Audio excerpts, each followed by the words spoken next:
God or the gods won't do everything for you. Now, it depends on what religion you're in, but I believe in both gods and a single universal source and wholeness that we're all going back to that we may call God. Though the idea that most people have of God is not my understanding of this source that everything is a part of. God and the gods being the functions in my understanding and my spirituality of God, bigger than human beings, much bigger than human beings as far as function and role in all that exists, but still below the combination of all things, the ultimate truth. Why won't the gods and God do everything for us? Why, when we ask for certain things that we really want, why don't we get them? Why do the gods and God, I'll just say God from here on out because it just for the sake of brevity, but why does God allow so much suffering in the world? Now, this is a bigger question, but I want to isolate an individual part of this question. Why don't we get everything that we want? Why isn't everything done for us? Why, when we really want a job, when we need this job to allow our family to really survive as we have, why don't we get it? Why, when we ask God for enough strength to get through a hard time in our lives, why don't we always get that strength? Why, when we pray that a family member will survive a crippling illness and maybe they end up dying, why don't we always get that? And the truth is in two parts. The first truth is that it's perspective. Now, we think of ourselves as so big in the cosmic order. We think of ourselves as, okay, we are sentient beings who understand ourselves and can understand God, so we obviously have so much importance that God should grant our individual desires and maybe even needs. Maybe there are some needs that we really, really, require in order to produce, progress on the spiritual path or to keep on living even. Why are these things not given to us? Our needs, not just wants, but needs. And the truth is, think about the human body. We're composed of blood cells and white blood cells, and red blood cells and white blood cells, and a multitude of bacteria. And when we drink certain forms of alcohol, there's a lot of bacteria that's killed in our stomach and our digestive tract. And when we consume, harmful chemicals, whether it be in food or other things, there's a lot of bacteria in us, and maybe even our cells that are seared and killed. Just as our cells in our body and the bacteria that are beneficial are, within us, and we kill them without really thinking about it. God is an equal amount. The gods aren't as equal amount as the whole source, the whole body, but they're kind of in between us and the combined whole. But God is just as much, if not exponentially so, above us. God is aware of every single one of his cells, souls that inhabit all life and all material, and even space. God is aware of all of his individual parts. That's the difference between us. That's one of the differences between us and God, is that he is aware of his individual parts, whereas when we consume certain things and we kill some of our cells or the helpful bacteria in our body, we aren't aware of it. God is aware of it. But every single part of us serves a grander whole, grander function, and produces a harmonious existence. And the parts that don't could be considered as viruses, who live just for destruction, who live only to feed as much as they can before they die. And that's part of the universal body, I guess you could say, as well. But it's not that God, doesn't care about us because we're just cells of him. God does care about us more than we can even imagine. And the gods as well, of course. But we don't have the biggest picture. We don't have the grandest perspective of the universe and the multiverse and all the different aspects of reality and how they're all connected. So that every little pain that we feel and every big pain that we feel in our lives, on the grander scale, it's a part of a much larger whole of what's going on in the universe and the multiverse and reality and existence in infinity. It's a much bigger part of the whole.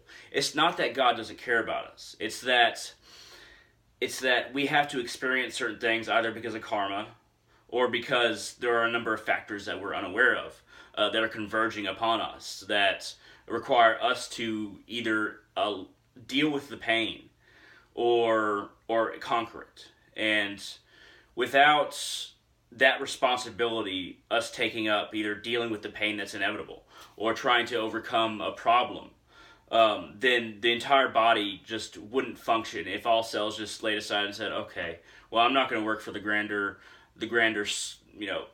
ultimate combination of all things, and there is no outside or inside. Everything is just one, ultimately. If everyone just laid down and said, okay, I want everything done for me because I'm in so much pain and I don't know how to deal with it. I don't want to deal with it. And, there are things that I need I'm just not getting. If everybody just laid down in supplication like that to the trials that we face, then harmony would break down into complete decay and to complete death. We die in spirits far before the physical death of our bodies. And working towards conquering all the challenges that we face is why God doesn't do everything for us. He can. And it's said in Hinduism that there was another form of creation long before this one where it was very easy to reach God. You sat down and meditated and then you were enlightened. But there wasn't an overall harmony. There was just one thing doing all the work for all the pieces of itself, I guess you could say. And I kind of led into my second point. The first one, why he doesn't do everything for us. But the second, or why we don't get everything that we need. And the second point that I was going to make is that it doesn't help us grow. It doesn't help us reunite with the grander whole if we're so focused on our individual problems that we demand from existence or God or the gods all of our needs satisfied. The gods didn't become gods by sitting idly and praying for everything to be done for them. They became gods by serving a function as part of the grander whole and working their way towards harmony in a way that they became a part of harmony itself. They became a vital function of, and a way that harmony acts in the universe through by performing duties for the grander whole to such an extent that the grander whole shifted its weight, and part of its weight was shifted onto the shoulders of the gods. This might be a very hard analogy to understand, but it's something that I think about quite a bit, and it's something that I have come to believe. And all of this isn't something that I've read out of a book, but a lot of it is through contemplation and meditation and understanding through many different perspectives. Anyway, I think I've summed up in those 2 points why God or the gods don't do everything for us. What do you think? Why do you think that when we pray for something that we really need or for a suffering to end, why isn't it satisfied? Why isn't all the pain taken away and we live in a utopia of bliss and perfection and pure love? And it's all given to us when we're born. Why doesn't that happen? Because it could be so easy for everything to be a paradise. Why hasn't a source, a primal and ultimate being that everything's a part of, assuming that's what you believe, and that's what I believe, why didn't that being choose to be just its body a paradise? An infinite paradise with no problems, no troubles, no pains, no injustices, no different parts, no ordered part, no chaotic part that constantly butt heads, no harmonious part and dark part, one that's selfish and one that cares about everything else.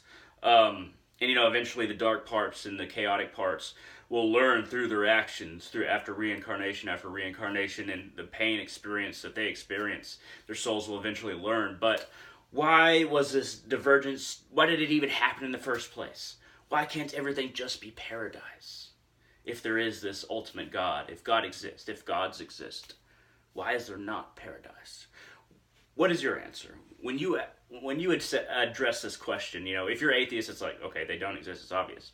But if you do believe in some spiritual or religious, hierarchy, or that the afterlife exists, that gods exist, that spirits exist, that God exists. If you believe any of these things, what is your answer to this question? Ask yourself. And I'd love to hear any comments down there in the comment section below. Feel free to shoot them down there. And hey, thank you very much for watching. And this is one of the problems that I think about quite often. One of the topics, I guess you could say. And, I'm always open to suggestions. And I'm always open to, conversing in the comment section below. And as long as you're polite, it's very likely that I'll respond to you, because I try to respond to everyone who is polite. Anyway, thank you very much for watching, and consider yourself and everything else.